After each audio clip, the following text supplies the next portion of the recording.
What is going on, world? What's up, YouTube? It's Zero here. Today I'm bringing you guys a brand new episode of the 8 Below Show. Welcome everyone to 8 Below. Thanks for being here, guys, to the best entertainment related show here on YouTube. And I'm super excited about our episode here today. We have a lot of stuff to talk about, so let's get into it.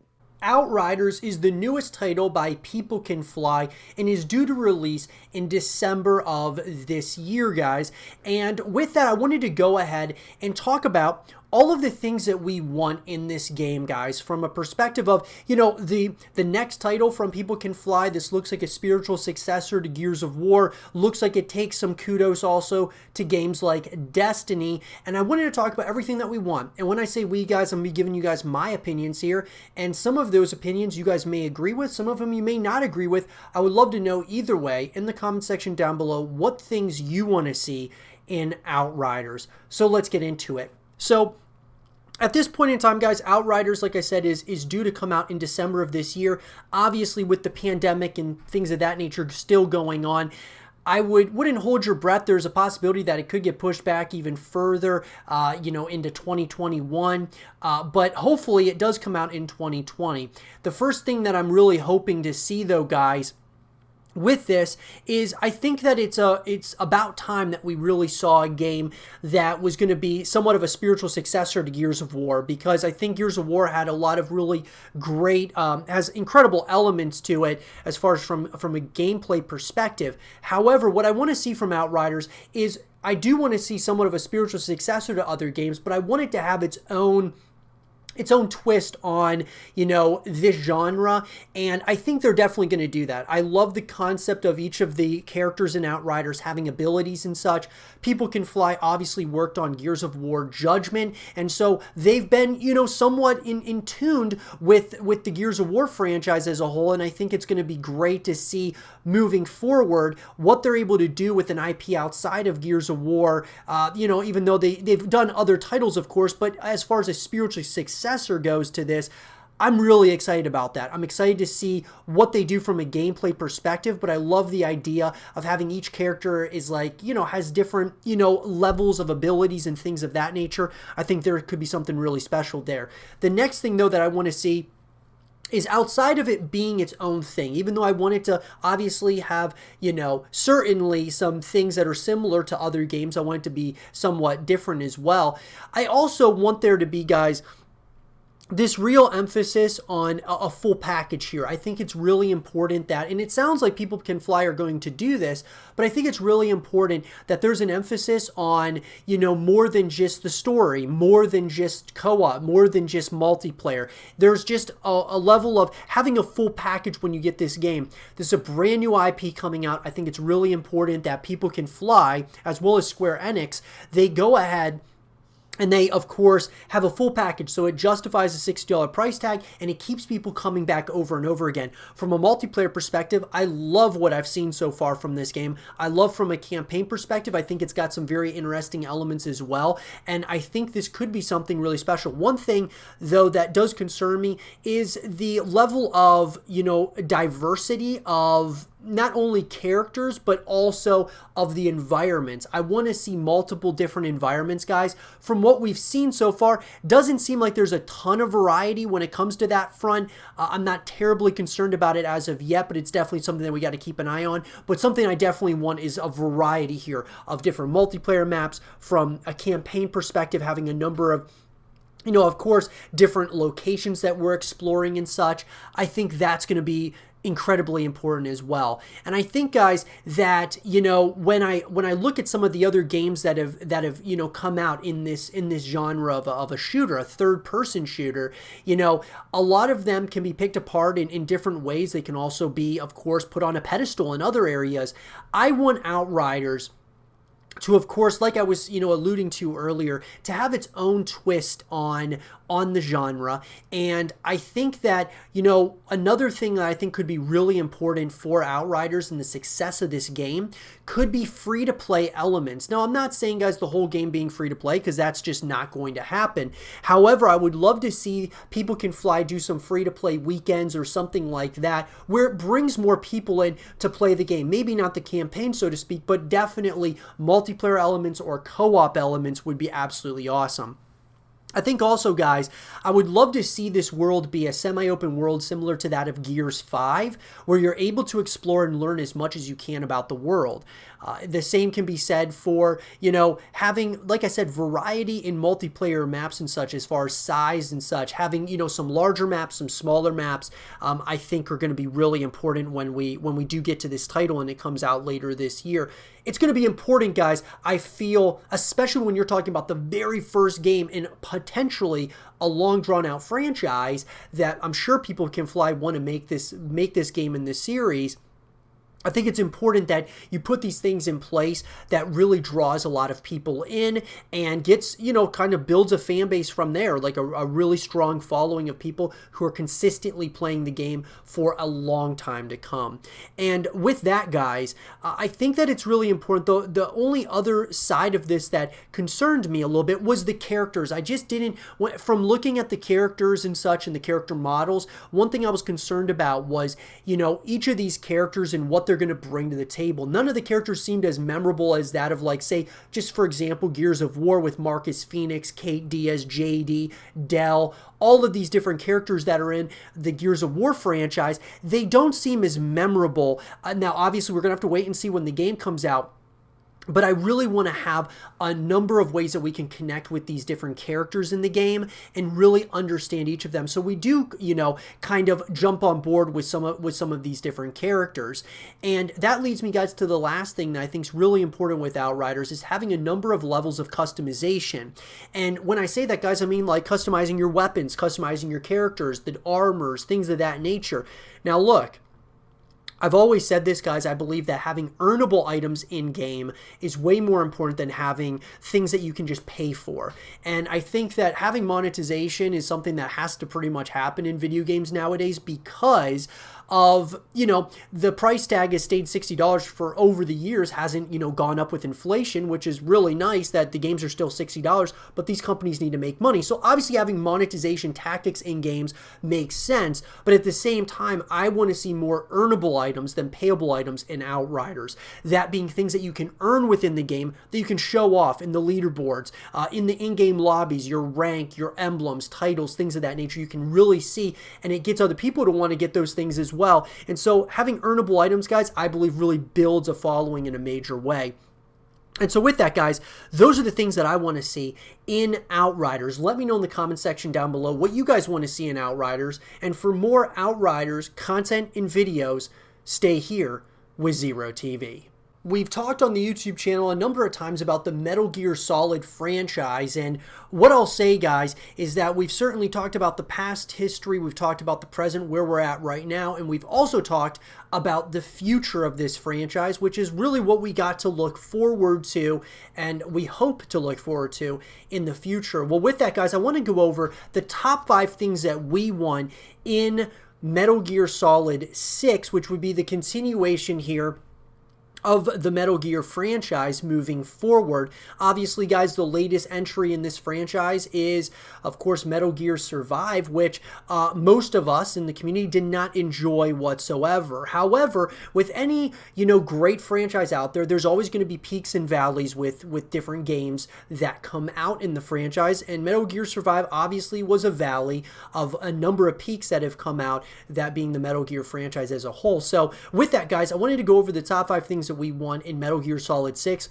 When I say we, I'm going to be giving you guys my thoughts and opinions, and I'd love to hear yours in the comment section down below, regardless of whether you agree or disagree. So let's get into it. So guys, for me, coming in at number 1, I think it's going to be really important with the Metal Gear Solid 6. I definitely don't want Metal Gear Survive to be the last memory that I have of the Metal Gear franchise as a whole. So I definitely want there to be a continuation here.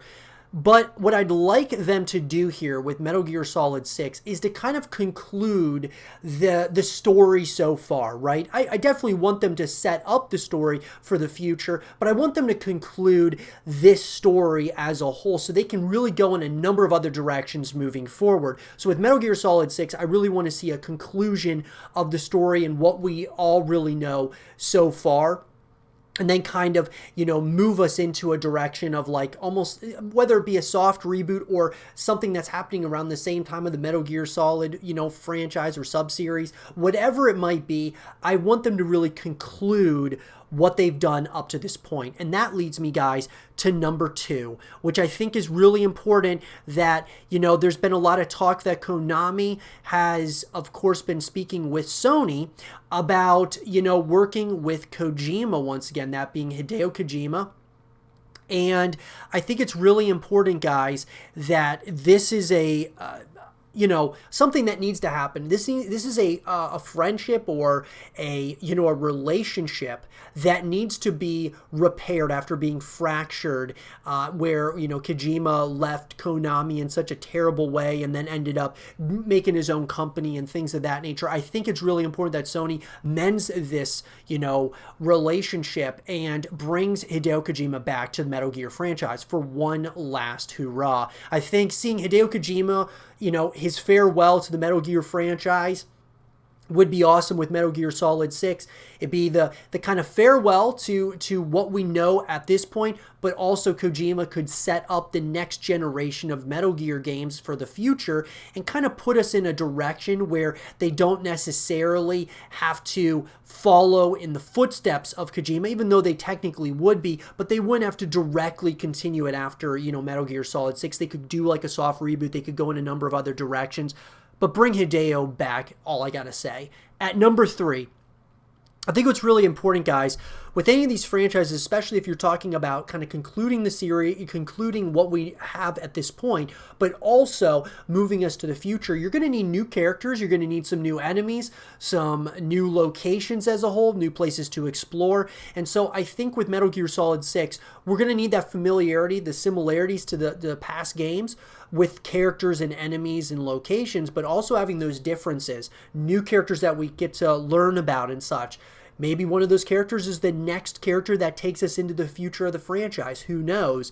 But all I'm saying is having new characters and, like, of course, new enemies, as well as those new locations that we can explore and learn more about the lore, more about the story of Metal Gear. I think the more the better when it comes to Metal Gear Solid 6. And that leads me, guys, into number 4, which we've had in the past multiplayer modes, but I think what's really important is having multiplayer in a different capacity. I've always said this, that Metal Gear is a game that's primed for multiplayer experiences, but a number of experiences, not just PvE experiences. I'm talking having experiences where you're having, PvP modes, where you're able to go up against other people out there, you're able to play with your friends. Sure, playing PvE, whether you're going up against waves of enemies or you're doing co-op missions, those are great, but also having multiplayer where you're playing against other people out there around the world, I think would be really great for Metal Gear Solid 6. I think it would be a huge way that they could continue bringing people back to the franchise, and they could continue building upon what they started here. And I think the franchise could grow and grow over time. And I've said this a lot, guys, about the Hideo Kojima games, even that most recently being Death Stranding, that multiplayer definitely can help in a major way with growing a following and at least bringing people back after they're done playing the campaign. So I hope they do that here with Metal Gear Solid 6. And last but not least, guys, at number 5, I alluded to this earlier, but I think it's really important that Metal Gear Solid 6 sets up the next generation of the Metal Gear franchise. Now, whether or not Hideo wants to conclude it at Metal Gear Solid 6, or he wants to, have other people that kind of take the helm and go ahead and move this series in the right direction, I just believe that Metal Gear as a franchise is a staple in gaming at this point. It's spanned over the course of time, and I believe that it needs to continue in some capacity or another. And so with that, I think it's really important that it does continue following Metal Gear Solid 6, whether it be like a soft reboot, whether it be somewhere completely different with all new characters and everything. I think that it needs to continue in some capacity, but I think Metal Gear Solid 6 needs to be the conclusion of the story so far. And with that, guys, those are the top 5 things that I want to see in Metal Gear Solid 6. What are the top 5 things that you want to see? Let me know in the comment section down below. And for more Metal Gear Solid 6 content and videos, stay here with Zero TV. We've talked on the YouTube channel about Dying Light and the future of this franchise moving forward in the, of course, the form of Dying Light 2. And what I gotta say, guys, is there's a lot of hype and excitement building around this game, and a lot of people are wanting to hear more information about it. And all we know is that it's definitely coming at this point in time. But what I wanted to go ahead and do, guys, is I wanted to talk about the top 5 things that we want in Dying Light 2. And of course, when I say we, I'm going to be talking about myself here. I would love to hear your thoughts, whether you agree or disagree with what I'm about to say, in the comment section down below. So let's get into it. So guys, Dying Light, when this game first, originally came out, it is a franchise that's very unique, and that's something I really like about Dying Light, is that it kind of had this, horror, of course, a horror title that had some very interesting elements and gameplay mechanics to it, and that's something that really I made me very excited, especially for the future of this franchise. And so, for me, guys, when we get to Dying Light 2, I believe number one for me, as far as the things that we want, I think it's really important that there's more variety on the enemies, more variety of different locations that we're exploring, the different characters that are coming into the fray that we can learn about. It's going to be important that there are those new characters. There's, of course, going to be existing ones, but we want characters that are new that we can learn about. So we continue to learn more about the story, the world that becomes this living, breathing place for a period of time as we're playing it. And so I really want there to be like more variety on the locations and such, and it looks like there's certainly going to be that, guys. From what we can tell, at least as of right now, it seems like there's going to be some variety. Looks like there's going to be ways that we can traverse the world in ways that we were never able to do in Dying Light 1, but I think that continuing to evolve the series forward with new characters, new enemies, new locations is going to be very important for this game and the franchise moving forward.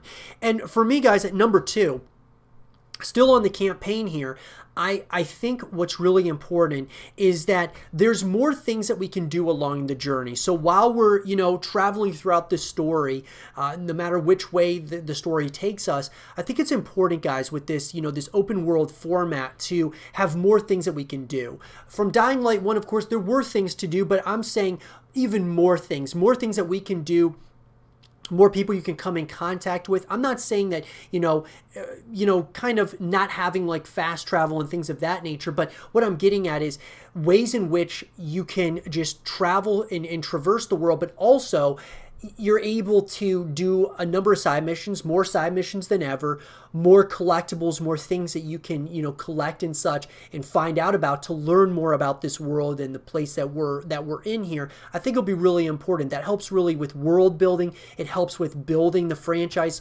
further, and continues to build upon the legacy and the lore that they're trying to start with the first one and now into the second one.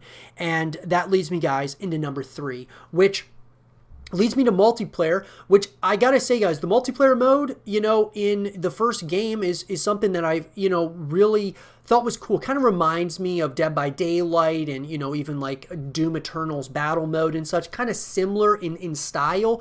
What I'd like, though, is more game modes around multiplayer, not just, I would like to see just a flurry of other game modes that come out, and they can be unique or they can be traditional game modes that are PvP or even PvE, where you play with your friends and you go up against waves of enemies, or you have like co-op missions and such. Whatever it is, guys, I think having some more modes added is going to be really important for Dying Light 2, so that after you're done beating the campaign, you can play with your friends, you can play by yourself against other people out there across the world, and it brings people back to the franchise, and it continues building the franchise as we know it. And so that's what I'm really hoping for here with Dying Light 2. That leads me to number 4, guys, and that is more customization. I want to see more customization here with Dying Light 2, that being like ways that we're, able to customize our character, to customizing weaponry and things of that nature. Being able to customize even more is going to bring you back to the game. So you try to earn those things. And I think that leads me to like the earnable items as well, you know, over the payable items. Having things that you can earn within the game that you can show off to other people, your friends, or to other people across the world and such. I think having earnable items is really important. And I'm hoping that, you know, moving into, you know, Dying Light 2, we get a lot of earnable items, and we have those over that of the payable items, which I'm sure we're going to have some type of monetization in Dying Light 2. I just want there to be more earnable stuff than payable stuff. And that leads me, guys, to number 5.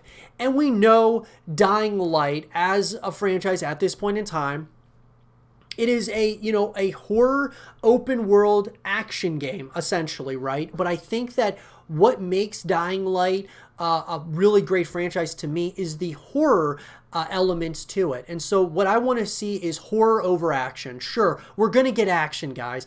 But what happens with a lot of these titles in the horror space, they go away from what made them great. And I think that, you know, you look at games like Fear, you look at games like Dead Space that were a horror game with action elements to them, and they changed. And by the third game, they had changed to being a, you know, a game that was turned into action with horror elements to it. And so what I want is I want them to stay true to what has made Dying Light great, and that's horror, but of course with action, of course, attached to it, or as with action elements. And so I think that's going to be important, guys, moving into Dying Light 2, that they still keep it grounded in the horror, the scares, the terror, all of that is very important, I believe, for this franchise moving forward. But of course, having action, because you're going to have it with a game like Dying Light. But that's something I think is really important, guys, moving into Dying Light 2. Have the horror over the action, but that doesn't mean getting rid of the action, guys. It just means